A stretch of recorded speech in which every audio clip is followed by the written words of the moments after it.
जय माँ काली सभी को। मैं हेमांक आप सभी का स्वागत करता हूँ माँ काली का मेडिटेशन केंद्र में। आज अपने मेडिटेशन सीरीज़ का एक और बहुत अच्छा लेसन है, बहुत अच्छा चैप्टर है, जिसके अंदर अपन ये सीखेंगे कि ऊर्जा अपने बॉडी के अंदर कैसे एंटर करती है और अर्थिंग क्या होती है। ये दो कॉन्सेप्ट सीखेंगे। तो अच्छा टॉपिक है, समझना इसको। एक्चुअल में मेरे एग्ज़ाम चल रहे थे कई दिनों से, इस वजह से मैं वीडियोज़ नहीं डाल पा रहा था। तो अब से अपन वापस कंटिन्यू करते हैं, तो ध्यान से समझिएगा।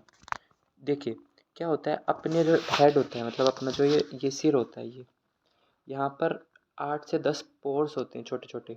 पोर्स मतलब छिद्र होते हैं, जिसको भ्रमरंध्र कहते हैं। अब क्या होता है, आप आसन पे बैठ जाते हैं। आसन पे बैठने के बाद आप जाप करना स्टार्ट करते हैं। तो उसमें क्या होता है, आप जाप कर रहे हैं आँख बंद करके, अपने इष्ट को या फिर अपनी थर्ड आई से आप अपने इष्ट को, जिसको भी ध्यान करते हैं, उसका ध्यान कर रहे हैं। फिर क्या होता है, अपने जो ब्रह्मांड होता है वो क्या करता है, आप जब भी बैठेंगे आलती पालती मार के बैठेंगे। आलती पालती मार के बैठते हैं तो आप एक चीज़ नोट करेंगे कि एक बॉडी का ट्रायंगल बनता है ऐसे। तो ट्रायंगल का पिरामिड कॉन्सेप्ट आप सब जानते होंगे कि क्या होता है। पिरामिड की जो पीक होती है वो कॉस्मिक एनर्जी को अट्रैक्ट करती है। तो अपना हेड जो होता है, हेड, ये पिरामिड की पीक होती है, टिप ऑफ द पिरामिड। और नीचे अपने दोनों पैर के जो घुटने होते हैं वो एंड ऑफ द पिरामिड, एक ट्रायंगल बनता है ऐसे। ठीक है।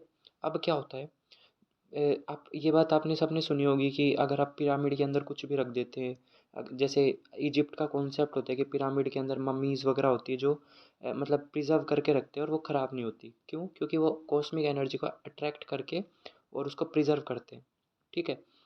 वैसे ही क्या होता है, अपनी बॉडी में भी पिरामिड बनता है। पिरामिड क्या करता है, कॉस्मिक एनर्जी को अट्रैक्ट करता है। ब्रह्मांड में बहुत सारी प्रकार की ऊर्जाएं होती है, उसको अट्रैक्ट करता है। अब ऊर्जा कई प्रकार की होती है, जैसे आप मान लो माँ काली का जाप करते हैं तो माँ काली की उग्र ऊर्जा होती है। तो उग्र ऊर्जा क्या होती है, अब आपने ये बात ध्यान से सुनी होगी कि जैसे जो माँ काली के जो भक्त होते हैं उनका गुरु होना अनिवार्य होता है। क्योंकि माँ काली की ऊर्जा इतनी तामसिक प्रकार की ऊर्जा होती है, उग्र ऊर्जा होती है कि वो बॉडी को फाड़ देती है या फिर बॉडी में कॉम्प्लिकेशंस पैदा कर देती है। ठीक है। तो क्या होता है, गुरु क्या करता है, एज ए छन्नी, मतलब फिल्टर, अपनी ब्रह्मरंध्र के ऊपर बैठ जाता है उसकी ऊर्जा। तो वो क्या करती है, जो भी ऊर्जा होती है वो छन छन के बॉडी में प्रवेश करती है। ठीक है। अब क्या होता है, अपना जो ब्रह्मरंध्र है इसके ऊपर 8 से 10 छिद्र होते हैं। ठीक है। वो छिद्र क्या करते हैं, उससे बॉडी के अंदर पानी की फॉर्म में, जैसे झरना ऊपर से गिरता है ना, वैसे कॉस्मिक एनर्जी खूब सारी रूप में ऊपर से अपने अंदर गिरती है। ठीक है। और वो क्या करते हैं, उस छिद्र के अंदर से अपनी बॉडी के अंदर प्रवेश करती है। ठीक है। प्रवेश करती है तो सबसे पहले इफेक्ट करती है मूलाधार चक्र को। मूलाधार चक्र पे इफेक्ट करेगी, क्योंकि नीचे से भी, बॉडी के नीचे से भी ऊर्जा एंटर करेगी। उसको बोलते हैं अपन कि मैग्नेट का कॉन्सेप्ट होता है। मैग्नेट के कॉन्सेप्ट में क्या होता है, नॉर्थ से साउथ एनर्जी एंटर करती है, फिर साउथ से नॉर्थ करती है। ठीक है। तो ये ऊर्जा का कॉन्सेप्ट होता है। वैसे ही बॉडी के अंदर भी वो एंटर करती है ऊर्जा, और मूलाधार चक्र को इफेक्ट करती है। मूलाधार चक्र पे जैसे ही उसकी थ्रेशोल्ड ऊर्जा, जैसे कि एक लिमिट होती है हर चीज़ की, उसके बाद में वो टूट जाता है। वैसे क्या होता है, मान लो मूलाधार चक्र की ऊर्जा है 50 हर्ट्ज़ की। अगर आप 60 हर्ट्ज़ की ऊर्जा तक उसको जाप या गर्माहट दे रहे हैं तो वो मूलाधार चक्र घूमने लगेगा, लाइट एमिट करेगा। फिर वो उसकी ऊर्जा उसके ऊपर वाले चक्र पे जाएगी, स्वादिष्ठाना चक्र पे, फिर मणिपुरा चक्र पे, फिर अनाहता चक्र पे, विशुद्धि चक्र पे, अजना चक्र पे, फिर क्राउन चक्र जिसको बोलते हैं अपन सहस्रार।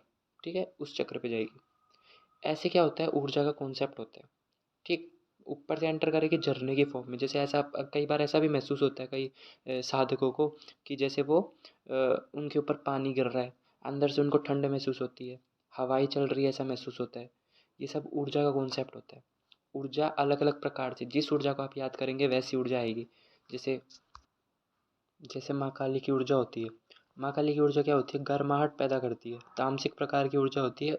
और गर्म तासीर की ऊर्जा होती है, तो बॉडी में गर्मी पैदा करती है। गर्मी में क्या होता है, अब आपकी बॉडी अंदर से गर्माहट होगी, आपको गर्मी लगेगी, पसीने आएंगे, है ना, ऐसा महसूस होता है माँ काली की ऊर्जा में। कई बार ठंडक भी महसूस होती है, कई बार बेचैनी महसूस होती है, कई बार भागने का मन करता है, चिल्लाने का मन करता है, नाचने का मन करता है। तो वो ऊर्जा का कॉन्सेप्ट होता है। अब क्या, ऊर्जा ज़्यादा हो जाती है ना, जैसे बॉडी में, जैसे तो वो हीट के फॉर्म में निकलती है। ठीक है। जैसे कि आपकी बॉडी में एकदम आपके शरीर ऊर्जा से भर गया है, तो आप हाथ पैर मारोगे, सिर घुमाओगे, सिर पीटोगे, चिल्लाओगे, क्योंकि वो ऊर्जा आपसे सहन नहीं होती है। समझ रहे हो? तो इस वजह से अपना गुरु बनाना अनिवार्य होता है कि वो एक्स्ट्रा ऊर्जा को बैलेंस कर लेता है। ठीक है। कई बार क्या होता है, चक्र ज़्यादा एक्टिवेट हो जाते हैं, आप संकल्प के साथ, ब्रह्मचर्य के साथ आप अपनी अपनी जाप कर रहे हैं, तो क्या होता है, आपका ऑरा डेवलप होता है। ऑरे में 8 लेयर सामने होती है, 24 दीवारें अपनी साइड में बनती है, ठीक है? तो जो ऑरा बनता है ना, ऑरे में आपको ऐसा महसूस होगा कि आपके पास कोई बैठा है। मतलब वो जो ऊर्जा है जिसका आप आह्वान कर रहे हो, वो आपको महसूस होने लगेगी, विजन्स आने लगेंगे, आपकी तीसरी दृष्टि पे वो ऊर्जा एक साथ झटका मारेगी, तो आपको हल्का सा कुछ दिखेगा, फिर ऐसा महसूस होगा कि अरे ये तो मेरा भ्रम होगा शायद, मतलब तुरंत कुछ दिखता है हल्का सा, और फिर ऐसा सपने आपको अच्छे अच्छे आने लग जाते हैं। सपनों में कई बार आपको ऊर्जा से महसूस होता है कि रोंगटे खड़े हो जाते हैं सपने के अंदर ही, ठीक है? ये कुछ संकेत होते हैं कि आप सही रास्ते पे जा रहे हैं, आपकी ऊर्जा सही जा रही है, आपकी साधना लग रही है। देखिए, साधना कोई भी हो संकल्प के साथ ही करनी चाहिए, बिना संकल्प के नहीं करनी चाहिए। क्योंकि संकल्प में आप देवी देवता को या फिर उस ऊर्जा को या कॉस्मिक एनर्जी को आप प्रतिबंधित करते हैं। एक डिसिप्लिन में डालते हैं कि मैं इतने दिन तक तेरा संकल्प लेकर काम कर रहा हूँ, तो उसके फलस्वरूप मेरे को ये सिद्धि प्रदान करेगी या करेगा, ठीक है? तो वो प्रतिबंध हो जाते हैं और वो 24 घंटे आपके काम में लग जाते हैं। तो संकल्प लेना अनिवार्य होता है। ये कॉन्सेप्ट अपन आगे आगे पढ़ते जाएंगे, ठीक है? अब अपन अर्थिंग की बात करते हैं। अर्थिंग क्या होता है, जब आपकी बॉडी में एक्स्ट्रा ऊर्जा हो जाती है, तो वो आसन के रूप में ज़मीन में समाहित होने लग जाती है, ठीक है? ऊर्जा जैसे अर्थिंग, नॉर्मल वायर अर्थिंग होती है, जिसमें क्या होता है कि जैसे एक्स्ट्रा जो एनर्जी होती है, बिजली होती है, वो ज़मीन के अंदर अर्थिंग हो जाती है उसकी। वैसे ही एक्स्ट्रा ऊर्जा आपकी बॉडी से आसन के अंदर जाती है, आसन के अंदर से ज़मीन के अंदर समाहित हो जाती है। तो इसलिए क्या कहते हैं कि एक मतलब कॉन्सेप्ट होता है, एक सावधानी होती है कि यदि आप आसन पे बैठ रहे हैं, जाप कर रहे हैं, मेडिटेशन कर रहे हैं, तो आपका कोई भी शरीर का हिस्सा ज़मीन के डायरेक्ट टच में नहीं आना चाहिए, है ना? मतलब आपका अंगूठा भी, नाखून भी ज़मीन के डायरेक्ट टच में नहीं आए। आसन के ऊपर ऊपर आपकी पूरी बॉडी रहे, ठीक है? उससे क्या होता है कि एक्स्ट्रा ऊर्जा जो ऊर्जा चाहते हैं, वो ऊर्जा भी अर्थिंग ना हो जाए। सिर्फ एक्स्ट्रा जो गंदी ऊर्जा है, वो आपकी ज़मीन के अंदर समाहित हो। जो आप ऊर्जा चाहते हैं, अच्छी ऊर्जा, वो ज़मीन के अंदर समाहित ना हो, ठीक है? नहीं तो जाप ही नहीं लगता है। इसको कहते हैं डोमिनेंसी कॉन्सेप्ट। इसके अंदर क्या होता है, जैसे आप कोई भी चीज़ है, जैसे आप नमक वाला पानी है, उसके अंदर और सिंपल पानी डालते जाएंगे तो नमक का जो टेस्ट है वो कम होने लगेगा। डोमिनेंट पानी पानी ज़्यादा डोमिनेंट हो गया। वैसे ही क्या होता है ऊर्जा का, आपकी बॉडी के अंदर गंदी ऊर्जा भरी पड़ी है, आप अच्छी ऊर्जा का आह्वान कर रहे हैं बॉडी के अंदर, ब्रह्मरंध्र से आपकी अच्छी ऊर्जा बॉडी के अंदर जा रही है, तो डोमिनेंसी आएगी एक प्रकार में कि अच्छी ऊर्जा की मात्रा ज़्यादा हो जाएगी, गंदी ऊर्जा की मात्रा कम हो जाएगी। तो वो अच्छी ऊर्जा मूलाधार से होके आपके पैरों से होके अच्छी ऊर्जा गंदी ऊर्जा को नीचे भेज देगी, जिसको अर्थिंग कहते हैं। अर्थ के अंदर भेज देगी, ठीक है? तो वो अर्थिंग का कॉन्सेप्ट होता है जिसमें अपन गलत ऊर्जा को बॉडी के अंदर से निकाल के और ज़मीन के अंदर ट्रांसफ़र करते हैं।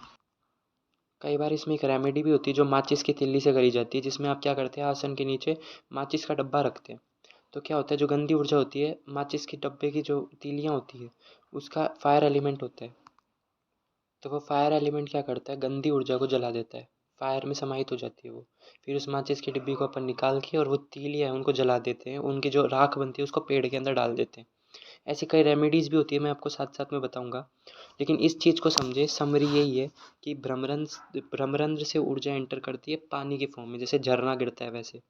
कई बार सर में झंझनाहट भी महसूस होगी क्योंकि वो ऊर्जा बॉडी के अंदर जाती है। अर्थिंग में अपन गंदी ऊर्जा को ज़मीन के अंदर भेज देते हैं, अच्छी ऊर्जा को ग्रहण करते हैं, और अलग अलग ऊर्जा के अलग अलग संकेत होते हैं, ठीक है? जैसे काली माता की ऊर्जा में गर्मी लगती है, और दुर्गा माता की ऊर्जा में ठंडी गर्मी ऐसा महसूस होता है। कई अलग अलग महसूस होता है आपको। आपके मूड स्विंग्स भी होते हैं, कभी कुछ खाने का मन करता है, कभी कुछ खाने का मन करता है। तो ये गलत नहीं है, ये सही है। अगर ये आपके साथ हो रहा है तो आप अच्छी साधना कर रहे हैं, आपके साथ अच्छा हो रहा है। सो आज के लिए इतना ही। जय माँ काली।